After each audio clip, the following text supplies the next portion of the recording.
Subscribe कीजिए हमारे channel को और बेल आइकन को ज़रूर से दबाइए हमारी लेटेस्ट वीडियो को सबसे पहले देखने के लिए। हेलो, हाय, सलाम, नमस्ते, आदाब। कैसे हैं आप सब लोग? मैं सोना और स्वागत है आपका सोनाज हेल्दी किचन में। तो इन दिनों ना ठंड काफ़ी पड़ने लगी है और ऐसी ठंड में कुछ ना कुछ गर्मा गर्म और हेल्दी खाने का मज़ा ही कुछ और होता है। और इसी बात को ध्यान में रखते हुए आज मैं आपके लिए लेकर आई हूँ एकदम अनोखी रेसिपी, जिसका नाम ही चौंका देने वाला है। क्योंकि आज के पहले कई तरीके के हलवे आपने खाए होंगे, लेकिन आज जो हलवा मैं आपके लिए लेकर आई हूँ ना, उसे मैंने बनाया है अंडे से।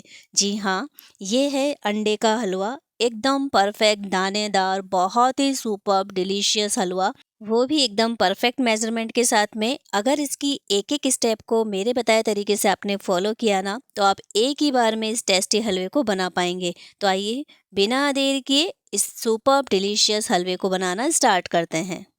तो इसे बनाने के लिए ना सबसे पहले हमें अंडों की ज़रूरत पड़ेगी। तो यहाँ पर मैंने ले लिए हैं 15 अंडे और इसकी साइज़ मैं आपको दिखा दूँ, क्योंकि कुछ जो अंडे हैं वो कई बार बड़े साइज़ के आते हैं और कुछ आते हैं छोटे साइज़ के। तो देखें, दोनों तरीके के अंडे मैंने आपको दिखाने के लिए रखे हैं। ये जो है थोड़ा सा छोटी साइज़ का है और जो पहले मैंने आपको दिखाया था थोड़ी बड़ी साइज़ का है। तो दोनों में से अगर आप छोटी साइज़ वाले अंडे ले रहे हैं तो आपको टोटल मिला के 16 अंडे लेने हैं। और अगर ये जो बड़ी साइज़ का है, अगर इस तरीके के अंडे आप ले रहे हैं तो 15 अंडे सफिशिएंट है। क्योंकि इससे भी क्या होता है ना, तोल का फ़र्क पड़ जाता है। और सारे के सारे अंडे जो है वो बड़ी साइज़ के मैंने लिए हैं, इसलिए केवल ये एक अंडा जो है वो आपको दिखाने के लिए रखा है। इसके अलावा जो और इंग्रेडिएंट लगेंगे वो भी देख लेते हैं। तो यहाँ पर मैंने मावा लिया है जो कि आधा किलो है। और ये जो मावा है ना, वो फीका वाला मावा है और इसे मैंने ग्रेटर में ग्रेट कर लिया है। इससे क्या होता है कि फेंटने में आसानी होती है। साथ ही साथ चीनी ले ली है जिसका वज़न भी है आधा किलो ही। और घी ले लिया है, देसी घी है, ये भी वज़न में है आधा किलो। तो देखें, घी जो है वो थोड़ा सा ज़्यादा भी चल सकता है। अब हमें एक मिक्सर जार ले लेना है ताकि फेंटना जो है इसको आसान हो जाए। और डायरेक्ट हम अंडे इसमें फोड़ के डाल देंगे। और सबसे पहले ना हमें अंडे ही डालने हैं, क्योंकि इससे क्या होता है कि फेंटने की प्रोसेस आसान हो जाती है। अगर हम पहले बाकी के इंग्रेडिएंट डाल देते हैं ना, तो चलने में थोड़ा सा मिक्सर जार को मुश्किल होती है। और इस तरीके से मैंने आधी क्वांटिटी में ये सामान डाल दिया है, मतलब कि 8 अंडे फोड़ के डाल दिए हैं। और 1 गिलास चीनी डाल दी, मतलब कि पाव भर। और पाव भर ही जो है मैं इसमें मावा डाल दूँगी। तो 2 टुकड़ों में करके मैं पीस रही हूँ, क्योंकि मिक्सर जार जो है आराम से काफ़ी ज़्यादा बड़ा है। और इसमें ना पाव भर घी डाल देंगे।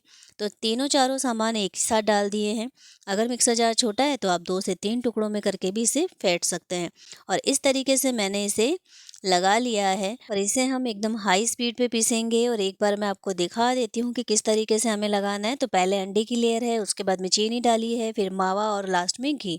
और उसके बाद में हम इसे चला लेंगे और 5 मिनट हमें इसे इसी तरीके से फेंटना है। लेकिन सबसे जो मेन प्रोसेस है ना, वो इसे फेंटने की है, क्योंकि पहली शुरुआत ही अंडे के हलवे की यहीं से होती है। और ये जो प्रोसेस है बहुत ही अच्छे से होनी चाहिए। और देख सकते हैं आप कितना क्रीमी जो है ये पेस्ट बनकर तैयार हो गया है। आप चाहें तो जिस बर्तन में आप बनाने वाले हैं ना, उस बर्तन में डायरेक्ट सारी चीज़ें फोड़ के डाल लें और उसे आप हथेली से रब करते हुए फेंट सकते हैं। लेकिन उस प्रोसेस में कम से कम आपको 1 घंटा लग जाएगा। देखें, जैसे कि ये बर्तन मैंने लिया था ना, डायरेक्ट हम इसी में सारे सामानों को डाल सकते हैं और फेंट सकते हैं। लेकिन इतना ज़्यादा टाइम जो है लगता है, उसे बचाने के लिए मैंने मिक्सर जार को यूज़ लिया है। और इस तरीके से मैंने दोनों बैचेज़ को बिल्कुल अच्छे से तैयार कर लिया। तो बैटर हमारा अच्छे से बनकर तैयार हो गया है। अब करते हैं पकाने की तैयारी। तो गैस की फ्लेम को ऑन कर दिया है, बिल्कुल कम पर रखना है। और देखें, बिल्कुल कम पर रख के हमें बर्तन को इस तरीके से रख देना है। और यहाँ मैं एक बात आपको बता दूँ कि इसके पहले ही अगर आपको कोई और काम करना है तो आप सारे काम करके एकदम फ्री हो जाइए। क्योंकि एक बार अगर आपने इसको गैस पर चढ़ा दिया बनने के लिए, तो जब तक ये बन नहीं जाता तब तक आपको रुकना नहीं है, ना ही इसे छोड़कर जाना है। क्योंकि अगर 1 सेकंड के लिए भी आपने इसको छोड़ा ना, तो जो हलवा है वो नीचे लगने लगेगा। और साथ ही साथ क्या होगा कि आपको हलवे की जगह ऑमलेट मिलेगा। तो इसलिए आपको लगातार चलाते रहना है। अगर एक हाथ थक जाए तो दूसरे हाथ में ले लें, जैसे कि मैं कर रही हूँ। और इसको बनाने में टाइम काफ़ी लगता है, लेकिन ये बहुत ही ज़्यादा टेस्टी होता है। तो इस तरीके से आपको करना क्या है, बस अब लगातार चलाते रहना है, चलाते रहना है, चलाते रहना है। तो बस यही प्रोसेस जो होती है ना, हमें बहुत ही ज़्यादा ध्यान से करनी होती है। ऐसा नहीं कि हम चलाते वक़्त बर्तन को एकदम ही कुरेच के रख दें ताकि जो एल्युमिनियम है वो भी साथ-साथ हमें खाना पड़े। बहुत ही आहिस्ता-आहिस्ता हमें इसे चलाना होता है, लेकिन इस चीज़ का भी एहतियात रखना होता है कि हलवा जो है बिल्कुल नीचे से नहीं चिपके। और यहाँ मुझे इसे चलाते हुए तकरीबन आधा घंटा हो गया था, और उसके बाद में जो ये प्रोसेस है ना, बिल्कुल 45 मिनट के बाद की मैं आपको दिखा रही हूँ। तो 45 मिनट लगने के बाद में हलवा जो है बर्तन को थोड़ा छोड़ने लगा है। अब जाकर आप थोड़ी देर के लिए अपने हाथों को रिलैक्स दे सकते हैं 1 मिनट के लिए, क्योंकि मैंने यहाँ पर 2 चम्मच भर के घी और डाला है। तो टोटल मिला के मैंने यहाँ पे 600 ग्राम घी डाल दिया है। तो ऐसा नहीं है कि बर्तन छोड़ने लगा है हलवा तो आप इसे बिल्कुल इस तरीके से छोड़कर फ्री हो जाएँ। देखें, अगर थोड़ी देर भी आपने इसे छोड़ा ना तो ये तले पर अभी भी लग सकता है। इसलिए आपको लगातार चलाते रहना है, लेकिन हाँ, बस पहले की तरह नहीं जैसे कि हम स्टार्टिंग में चला रहे थे। हाँ, 1 मिनट का अगर गैप देना है तो आप यहाँ पर दे सकते हैं। और देखें, टोटल मिलाकर मुझे 1 घंटा और 2 मिनट लग गए थे ये हलवा तैयार करने में। मैंने बिल्कुल फ़िक्स टाइमिंग पे देखा था कि 8 बज के 45 मिनट पे मैंने इसे गैस पे चढ़ाया था, और 9 बज के 47 मिनट पर ये बनकर तैयार हुआ है। लेकिन इस तरीके से आप देख सकते हैं एकदम दानेदार, और बिल्कुल हलवे ने घी छोड़ दिया है। तो यहाँ ना हमारा हलवा एकदम बनकर तैयार हो गया है, और काफ़ी ज़्यादा मेहनत के बाद में ना ये बहुत टेस्टी बनता है। और आप देख सकते हैं कि एज़ इट इज़ इसका कलर रहता है, और जितनी क्वांटिटी में हमने बैटर डाला था ना, उतना का उतना ही हमारा हलवा बनकर तैयार होता है।